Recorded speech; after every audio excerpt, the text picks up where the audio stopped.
हमारे पूर्व के वीडियो में हमने टेरिडोफाइट्स के कैरेक्टरिस्टिक्स या मुख्य लक्षण देखे थे। अभी वापस इलेक्शन के कारण हमारा बिल्डिंग ऑक्यूपाइड है, तो हम बोर्ड टीचिंग कॉलेज से नहीं कर पाएंगे। तो अभी कुछ एक दिन वीडियो जो है वो आप यहाँ मेरे घर से ही लाइव आपको देखने मिलेंगे। थोड़ा सा विजन का प्रॉब्लम हो सकता है, लाइट और शेड का प्रॉब्लम हो सकता है, तो कुछ एक वीडियोस में आपको एडजस्टमेंट करना पड़ेगा। फिर वापस हम अपनी क्लास कॉलेज से स्टार्ट कर देंगे। चलिए, टेरिडोफाइट्स के लक्षण कल हमने देखे थे। अब हम बात करते हैं कि लक्षणों में भी परीक्षा की दृष्टि से क्या महत्वपूर्ण है, वो इंपॉर्टेंट चीज है जो एक एक नंबर के क्वेश्चन में या छोटे क्वेश्चन में बन सकता है। तो ऐसी सारी बातें मैं आज आपको लिखवा भी दूंगा और हम इसको वापस डिस्कस भी आज कर लेते हैं। चलिए, तो सबसे पहली बात, number 1, pteridophyte are known as vascular cryptogams plant. तो कभी कभी ये पूछा जाता है निम्न में से कौन सा पादप वर्ग संवहनी क्रिप्टोगेम या वैस्कुलर क्रिप्टोगेम कहा जाता है। तो पहले तो मैं शब्द क्लियर कर दूं, बार बार शब्द आ रहा है क्रिप्टोगेम, तो क्या है आपका इसका हिंदी में नाम भी बता देता हूं। क्रिप्टोगेम को हिंदी में कहते हैं अपुष्पोद्भिद पादप। अपुष्पोद्भिद मतलब जिसमें स्पष्ट जनन संरचना नहीं होती, पुष्प नहीं होते, बीज नहीं बनते। तो जनन किससे होता है? सूक्ष्म संरचना जिनको बीजाणु कहते हैं, इन्हीं के द्वारा इनकी युग्मकोद्भिद पीढ़ी का विकास होता है। तो क्योंकि इनमें संवहन उत्तक पाए जाते हैं जाइलम और फ्लोएम नाम के, इसीलिए इनको वैस्कुलर क्रिप्टोगेम कहते हैं। मैंने एक और शब्द बताया था फेनेरोगेम, जो कौन कौन से हैं? जिम्नोस्पर्म और एंजियोस्पर्म। इनको हिंदी में कहते हैं पुष्पोद्भिद। शायद मैंने हिंदी नाम नहीं बताया था, आप नोट कर ले। फेनेरोगेम्स कहलाते हैं पुष्पोद्भिद, क्योंकि उनमें पुष्प या पुष्प जैसी स्पष्ट जनन संरचना बनती है और बीजों का विकास भी होता है। So pteridophyte are known as vascular cryptogam. Second one, इनका विकास कब हुआ?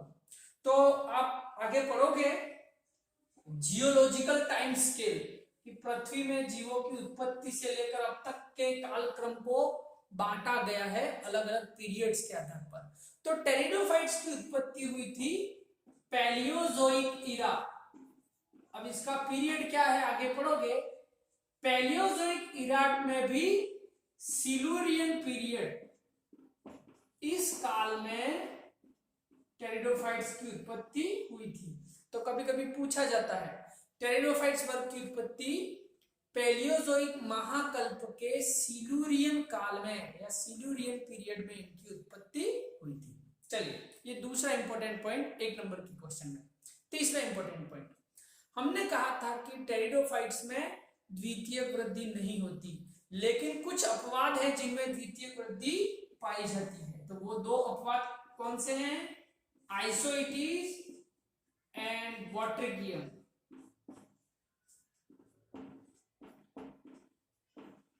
तो ये परीक्षा में पूछा जाता है निम्न में से किस टेरिडोफाइट्स में द्वितीय वृद्धि पाई जाती है? दैट इज आइसोइटिस एंड वॉटरिगियम। इनके दो नाम इंपॉर्टेंट है, पूछे जाते हैं। अच्छा, टेरिडोफाइट जनरली टेरेस्ट्रियल प्लांट है, लेकिन कुछ एक्वेटिक भी होते हैं, जैसे मार्सिलिया, साल्विनिया, एजोला। तो आपको इनका नाम ध्यान होना चाहिए जो एक्वेटिक है, that is Marsilea, Salvinia and azolla. चलिए, अगला महत्वपूर्ण प्रश्न जो थोड़ा बड़ा भी बन सकता है, दैट इज हमने पढ़ा था कि टेरिडोफाइट समबीजाणुक होते हैं, लेकिन कुछ ही वंश ऐसे हैं जो विषम बीजाणुक हैं, तो उनके नाम परीक्षा में पूछे जाते हैं।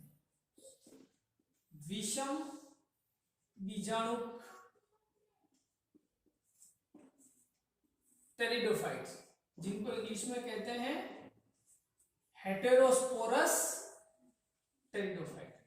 तो हेटेरोस्पोरस जो टेरिडोफाइट है, कुल 9 वंश हैं, जिसमें से 8 जीवित हैं। आप सबको उनके नाम याद होने चाहिए, तो आप उनके नाम उतार लें। एक तो सिलेजिनेला,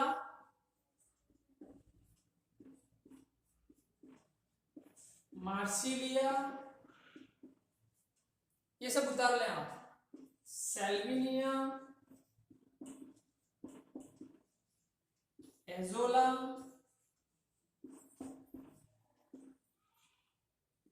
रेग्नेलिडियम,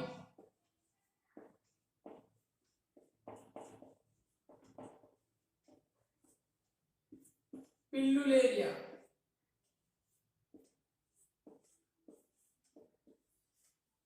और इसके अलावा है आइसोइटिस और स्टाइलाइटिस।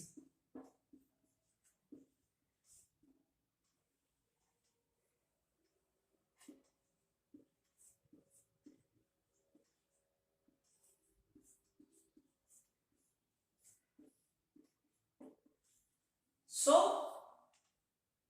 सिलेजिनेला, मार्सिलिया, साल्विनिया, एजोला, रेग्नेलिडियम, पिल्लुलेरिया, आइसोइटिस और स्टाइलाइटिस, ये कुछ विषम बीजाणु टेरिडोफाइट्स हैं। आप भले इनका स्क्रीनशॉट ले लें, परीक्षा में ये कभी कभी पूछा जाता है। अब एक और बात जो मैं विषम बीजाणु का हालांकि पढ़ेंगे तब आएगा, लेकिन अभी मैं थोड़ा सा स्पष्ट कर दूं। हमने टेरिडोफाइट्स के लक्षण पढ़े थे, या तो सम बीजाणु होता है या विषम बीजाणु होते हैं, लघु बीजाणु और गुरु बीजाणु। तो एक बात ध्यान रखना कि जो सम बीजाणु होते हैं उनमें बीजाणु के अंकुरण से एक ही युग्मवित पीढ़ी बनती है, जिसमें नर जन्नांग पूधनी भी बनती है और मादा जन्नांग स्त्रीधनी भी बनती है ना। इसको कहते हैं, हिंदी में इसको कहते हैं द्विलिंगाश्रयी। शब्द आप समझ लेना, मैं अभी लिखवा भी दूंगा। इसको कहते हैं द्विलिंगाश्रयी,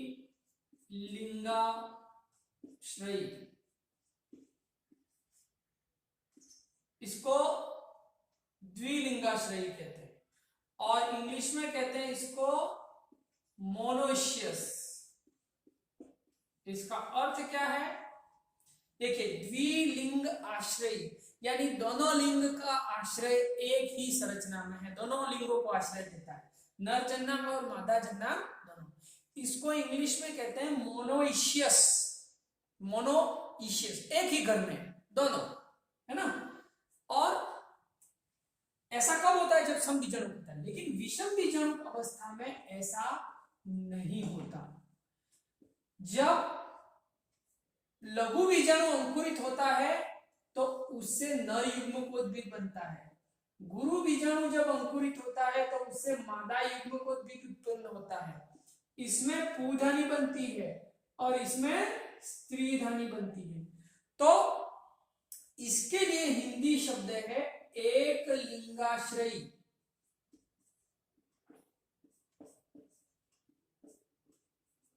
या इंग्लिश में शब्द है डायोशियस। तो कभी कभी परीक्षा में ये शब्द पूछ दिए जाते हैं।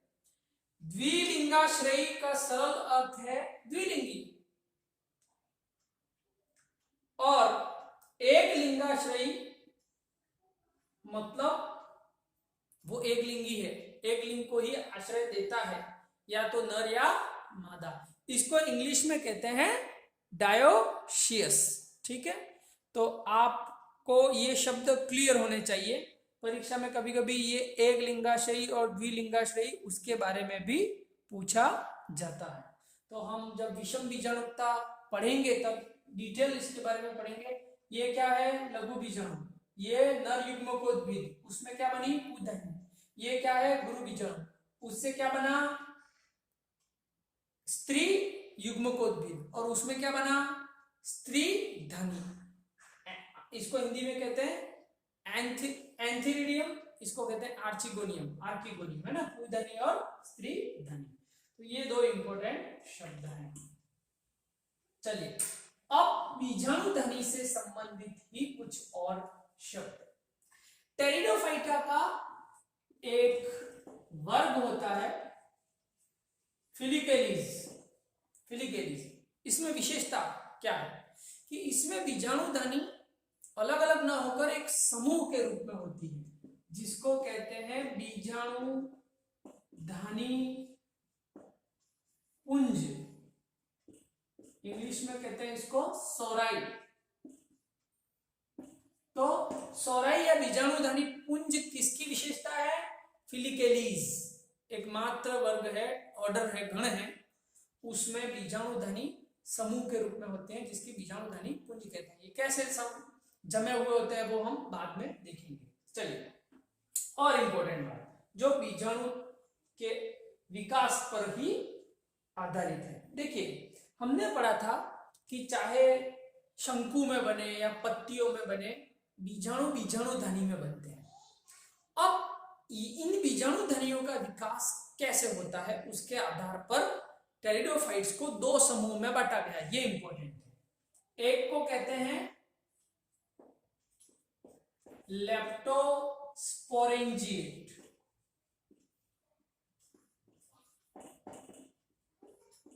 और दूसरे को कहते हैं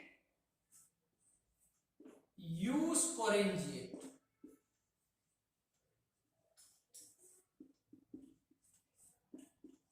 ध्यान देना, लेप्टोस्पोरेंजिएट और यूस्पोरेंजिएट क्या है?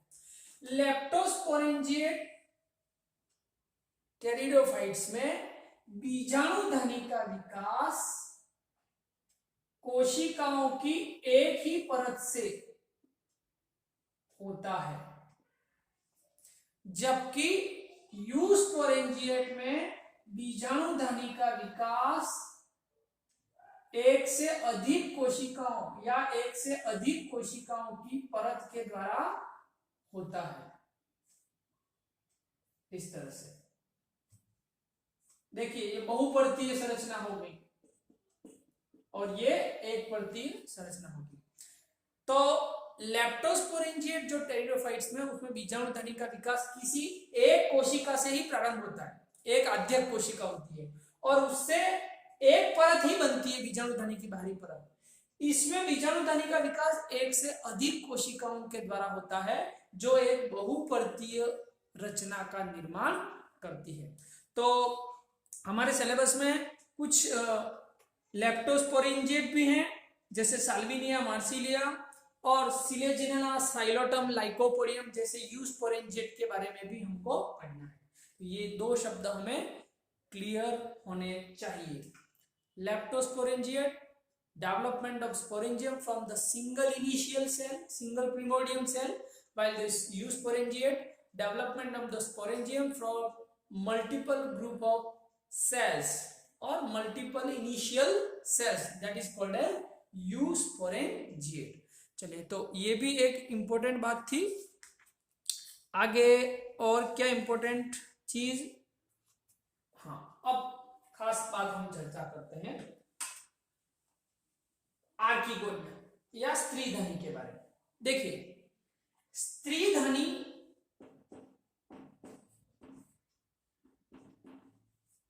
जिसको आर्किगोनियम कहते हैं,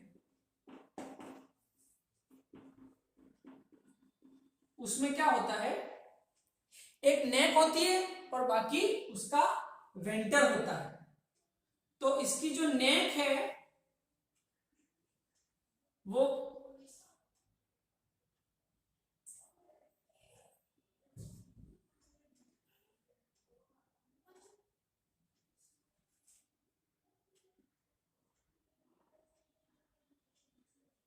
आप देख रहे हैं, 4 कोशिकाओं की एक उदग्र परत है, उससे इसकी नेक बनती है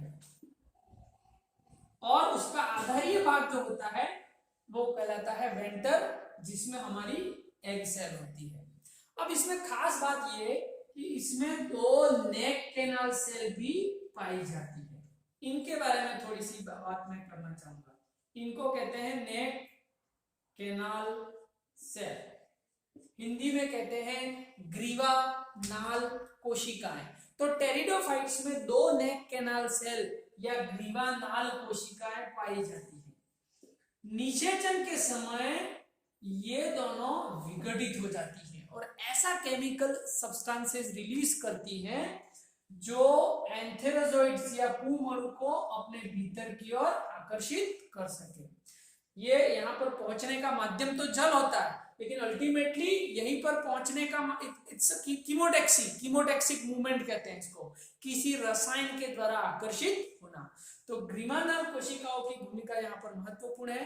टेरिडोफाइट्स में 2 होती है, हालांकि आगे पढ़ेंगे। फर्न करके टेरिडोफाइटा का ग्रुप है जिसमें केवल एक ही होती है। जनरली 2 ग्रीवानाल कोशिकाएं होती है जो विघटित हो जाती है और यह निषेचन की प्रक्रिया में सहायक होती है।